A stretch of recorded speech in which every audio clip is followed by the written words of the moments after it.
मसीही प्रोत्साहन की शक्ति। आज की भक्ति शुरू करने से पहले प्रभु से प्रार्थना करें कि वह आपको अनुग्रह और हमारे प्रभु एवं उद्धारकर्ता यीशु मसीह के ज्ञान में विकसित करने के लिए इसका उपयोग करें।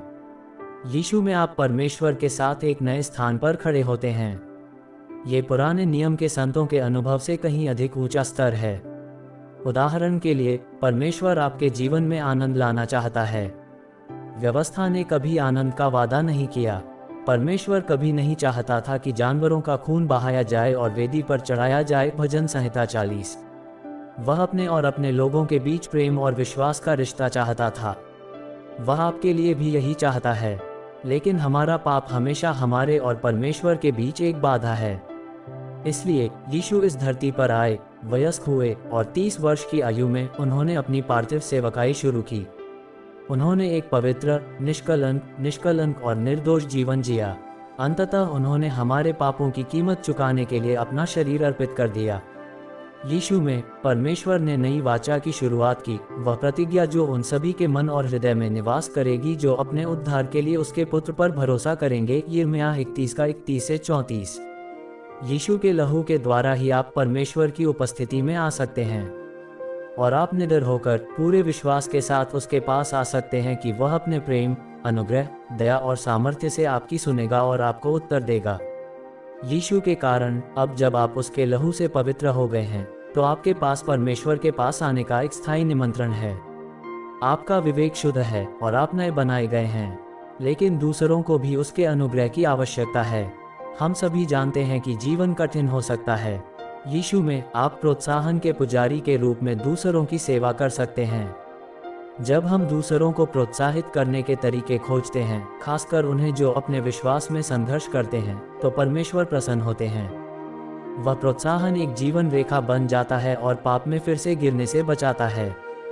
यीशु का अनुग्रह प्राप्त करने के बाद भी पाप और परमेश्वर के विरुद्ध विद्रोह से भरा जीवन जीने के गंभीर परिणाम होते हैं। इसीलिए इब्रानियों के लेखक ने इतना चौंकाने वाला बयान दिया, जीवते परमेश्वर के हाथों में पड़ना भयानक बात है। पद 31। इसलिए हमारा प्रोत्साहन किसी को उस खतरनाक रास्ते पर जाने से रोक सकता है। जिन विश्वासियों को इब्रानियों की पुस्तक लिखी गई थी, उन्हें यीशु में अपने विश्वास के कारण स्पष्ट रूप से तीव्र उत्पीड़न और संभवतः गहरी व्यक्तिगत क्षति का सामना करना पड़ा था। लेकिन उन्होंने अपने विश्वास से पीछे हटने से इनकार कर दिया क्योंकि उन्होंने अपना ध्यान यीशु के पूर्ण कार्य पर केंद्रित कर लिया था। कुछ को कारावास का सामना करना पड़ा, कुछ ने अपने घर को दिए और अपनी सारी संपत्ति त्यागने के लिए मजबूर हो गए क्योंकि उन्होंने अपने विश्वास को त्यागने से इनकार कर दिया। लेकिन बदले में उन्हें यीशु की कृपा का आशीर्वाद और उनके साथ कष्ट सहने का आनंद मिला। यीशु में आपका विश्वास परमेश्वर के वचन के वादे पर टिका है। अब आपके पास अपने विश्वास में दृढ़ रहने के लिए आवश्यक सब कुछ है, तब भी जब आप अपने पुराने जीवन में वापस जाने के बढ़ते दबाव का सामना कर रहे हों। और जब दूसरे संघर्ष करते हैं, तो आप उन्हें भी प्रोत्साहन की एक जीवन रेखा दे सकते हैं।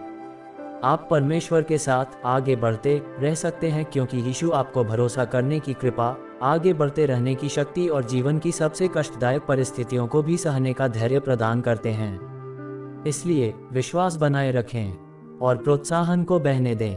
1. अगर हम निडर होकर परमेश्वर के पास आ सकते हैं, तो उस आत्मविश्वास का आधार क्या है? क्या ये स्वयं से आता है या किसी और स्रोत से? 2. आप प्रोत्साहन के पुजारी बनने का अभ्यास कैसे कर सकते हैं? आपके जीवन में किसे आपके प्रोत्साहन की आवश्यकता है? 3. धैर्य, विश्वास और सहनशीलता, ये सभी एक दूसरे पर निर्भर हैं। इनमें से किस पर आपके जीवन में सबसे अधिक ध्यान देने की आवश्यकता है और इस क्षेत्र में आगे बढ़ने के लिए आप विशेष रूप से क्या कर सकते हैं? और ऐसे ही हर दिन का वचन सुनने और मनन करने के लिए बारली, पावरी, सितारा परिवार को सब्सक्राइब करें और मित्रों को शेयर करें। धन्यवाद।